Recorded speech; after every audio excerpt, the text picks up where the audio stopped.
All right, guys. So, what if I told you that even if you are an average middle class earner, you can become a millionaire by the time that you retire?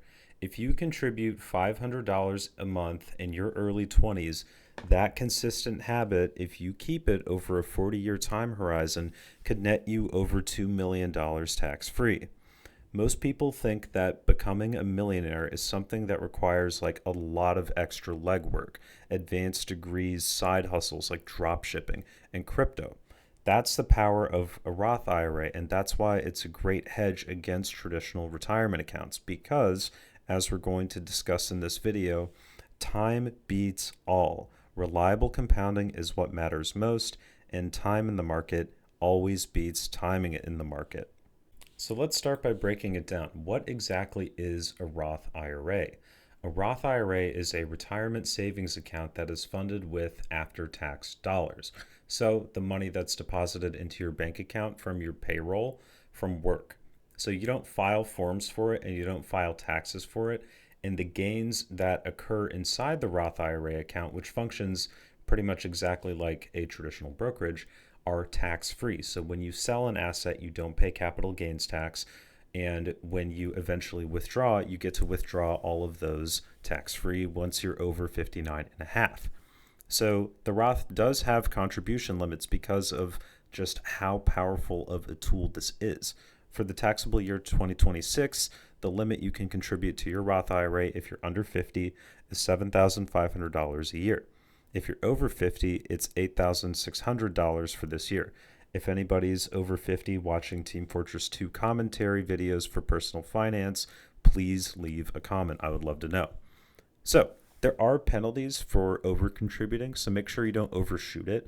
But the main thing I wanted to talk about in this video is sort of just how powerful compound interest is because it beats simple interest because the interest earned on the return from your investments earns interest on itself. So once you get to that like 100K mark inside the Roth IRA and you get that 8%, 10% return, that $10,000 returned is interest earned on the interest that's already been earned.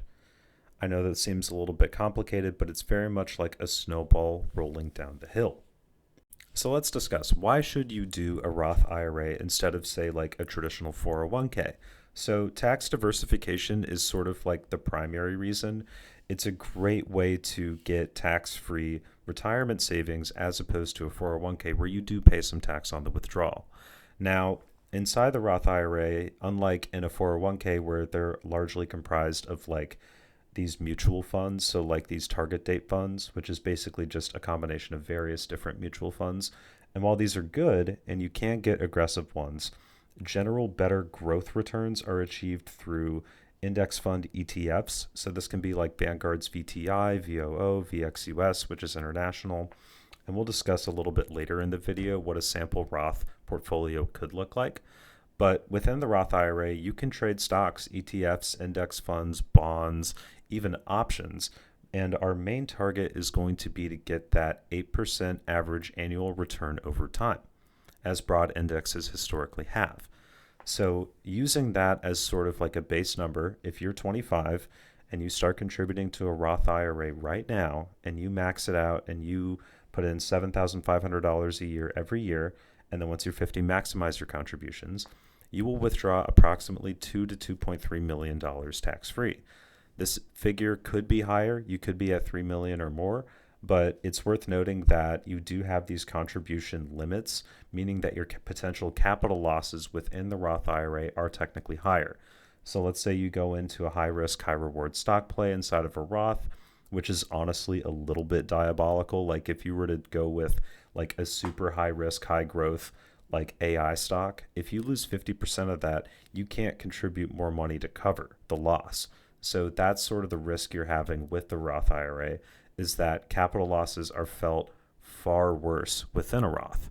Now, the benefit being the tax-free growth and sales aren't taxable events. So, in terms of what you want to comprise your portfolio of, like let's say you want to do 50% major US equities, so something like VTI or VOO. These are very great, reliable index fund ETFs that historically have performed very well. Now, moving forward, this may not be the case. So, as always, please do your own research. Assess your risk tolerance. Determine what works for you and what you want to invest in over time. So, but like as a sample portfolio, you could do 70% VOO and 30% VXUS, which is an international ETF. It has some exposure to developing markets, so you could also do a developing markets ETF. That's also an opportunity. So if you do some research and you are just really convinced that like Asian markets are going to outperform US markets going forward, which could be the case, then you might want to tilt more to that in your Roth. But remember that you can blow up the Roth with bad trades, like we discussed earlier. But the most important thing is not going to be picking the right stock or picking the right ETF or picking the right index fund. The most important thing is time. Because every single year, if you do the math, $7,500 at an 8% annual return compounded over 40 years nets you somewhere in the $40,000 to $50,000 range. So every year that you do not contribute that fully, you are sacrificing $50,000 tax-free. So the most important thing is time. And if you are a young guy like me and you're a young investor just starting out, then and you have this massive time horizon, the most important thing to remember is that the best time to start was yesterday. The next best time to start is also today. Now, to go with a few like extra notes, like all proceeds from huge trades. So like let's say you got lucky and decided that you foresaw this massive current storage and RAM super cycle, and you use some of your Roth funds to contribute to, say, SanDisk or Micron, and you got that amazing return. That can augment and even improve your potential returns over time as you would sell and reinvest into those index funds. Just remember that is inherently pretty risky. So you can get exposure to those great returns in the Roth. It's just like we said, you're capped in terms of capital. This is not the case in a taxable brokerage, which we will discuss in other videos. But for the Roth IRA, consistent investment, regular buying, it can really change your life. It's the boring way to become a millionaire, but historically, it's been quite effective. So, some finishing notes. Don't choose a Roth if you're high income. Like, let's say if you are like a Silicon Valley tech engineer and you're bringing in the bands, like you got 200, 250, 300K salary. I mean, firstly, congratulations, that's sick. Secondly, might want to just contribute more to that IRA or 401k because the Roth would therefore be less efficient. Also, if you need liquidity soon, like access to your money, don't be too aggressive into your Roth. Contribute what you can, but contribute consistently. Even if it's just $150, $200, $300 a month, it can really change your life further down the road. So like we said, guys, the biggest mistake isn't picking the wrong ETF or the wrong stock. It's waiting too long to start.